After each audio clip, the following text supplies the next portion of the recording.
Making Parker House rolls like a pro is not just about following a recipe. It's about understanding the craft, appreciating the history, and mastering the little details that transform a humble dinner roll into an iconic, unforgettable treat. These soft, buttery rolls have been gracing American tables since the late 1800s, named after the famous Parker House Hotel in Boston, where they were first created. Today, whether you're preparing a holiday feast or simply want to elevate your weeknight dinner, learning how to make Parker House rolls is a delicious skill that rewards you with pillowy, golden perfection every time. Begin your baking journey by gathering the essential ingredients. At the heart of any great Parker House roll is flour, preferably all-purpose for that tender crumb. You'll need active dry yeast to give your rolls lift and structure.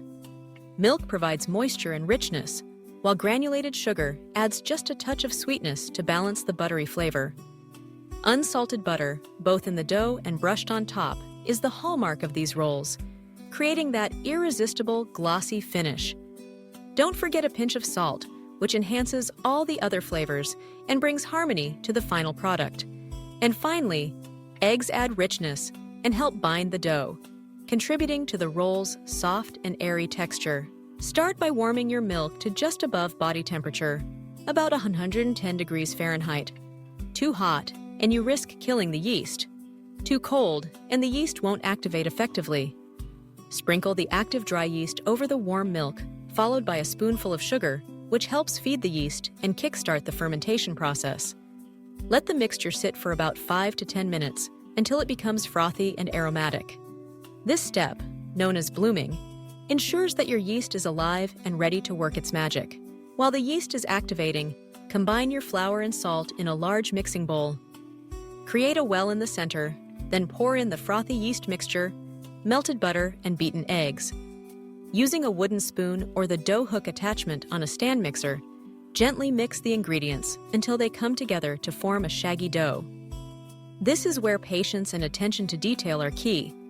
Gradually knead the dough, either by hand on a lightly floured surface or in your mixer, for about 8 to 10 minutes. Look for a dough that's smooth to the touch, elastic, and only slightly tacky. Resist the temptation to add too much extra flour, as this can result in dense, dry rolls. Once your dough is beautifully kneaded, transfer it to a lightly greased bowl.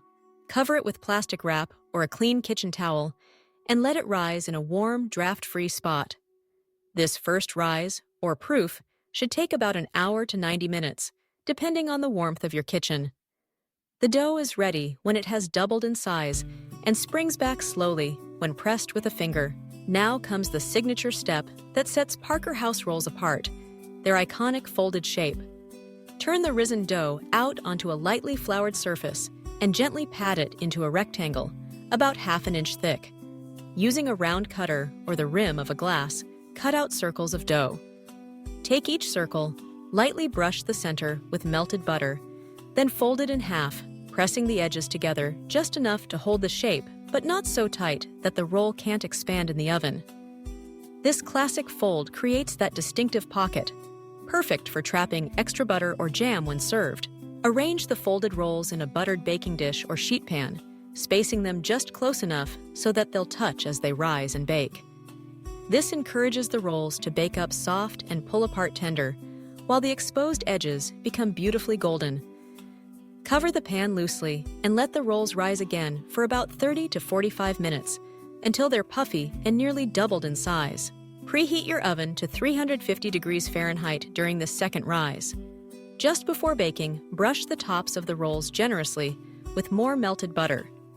This not only adds flavor, but helps achieve that signature Parker House shine. For even more richness, you can sprinkle a pinch of flaky sea salt over the tops, creating a delightful contrast with the soft, sweet interior. Slide the pan into the oven and bake for 20 to 25 minutes, or until the rolls are deeply golden on top and sound hollow when tapped. As soon as they emerge from the oven, brush them once more with melted butter. This final touch infuses the rolls with flavor and keeps them soft and glossy. Allow the rolls to cool slightly before serving, though it's hard to resist tearing one open while they're still warm, letting the steam escape in a fragrant puff. The true beauty of Parker House rolls lies in their versatility. Serve them alongside a holiday roast or a simple bowl of soup. Use them to sandwich leftover turkey, ham, or roasted vegetables. Their tender, buttery crumb pairs beautifully with a pat of salted butter, a dollop of jam, or even a drizzle of honey.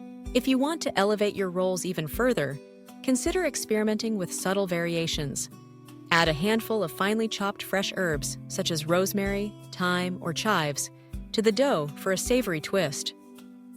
For a touch of sweetness, mix in a little orange zest or brush the tops with honey butter before serving. You can even swap out some of the all-purpose flour for whole wheat flour for a heartier flavor and added nutrition. Making Parker House rolls is also a lesson in timing and planning. The dough can be prepared ahead of time and allowed to rise slowly in the refrigerator overnight. This extended fermentation develops even more complex flavors and makes it easy to bake fresh rolls just before mealtime. Simply remove the chilled dough from the fridge, shape and proof as usual, and bake to golden perfection. For those who like to plan ahead, baked Parker House rolls freeze beautifully. Let them cool completely, then package in airtight bags or containers. To serve, simply thaw at room temperature and reheat in a warm oven, brushing with a little extra butter to revive their just-baked taste and texture. Perhaps the most rewarding part of making Parker House rolls is the sense of tradition and warmth they bring to any gathering. The aroma of freshly baked bread is inviting, comforting, and universally beloved. Sharing a basket of homemade rolls creates memories and connections, a simple act of hospitality that transcends generations. As you master the art of Parker House rolls, pay attention to the little details that make a big difference. Use high-quality ingredients, especially butter, as its flavor shines in every bite. Don't rush the rising process. The dough needs time to develop flavor and texture. Practice shaping the rolls until you achieve that signature fold, and don't be afraid to personalize the recipe to suit your tastes and traditions. With each batch, you'll develop a feel for the dough, an intuition for its readiness, and a confidence in your baking skills. Over time, what begins as a recipe becomes a ritual, a cherished part of your culinary repertoire. Whether you're serving them at a grand holiday meal or a casual family dinner, Parker House rolls bring a touch of elegance, nostalgia, and pure deliciousness to the table. So, roll up your sleeves, gather your ingredients, and embrace the joy of baking. With a little care and attention, you'll be making Parker House rolls like a pro, soft, buttery, and utterly irresistible. Each bite is a testament to the enduring appeal of classic baking and a reminder that the simplest pleasures are often the most memorable.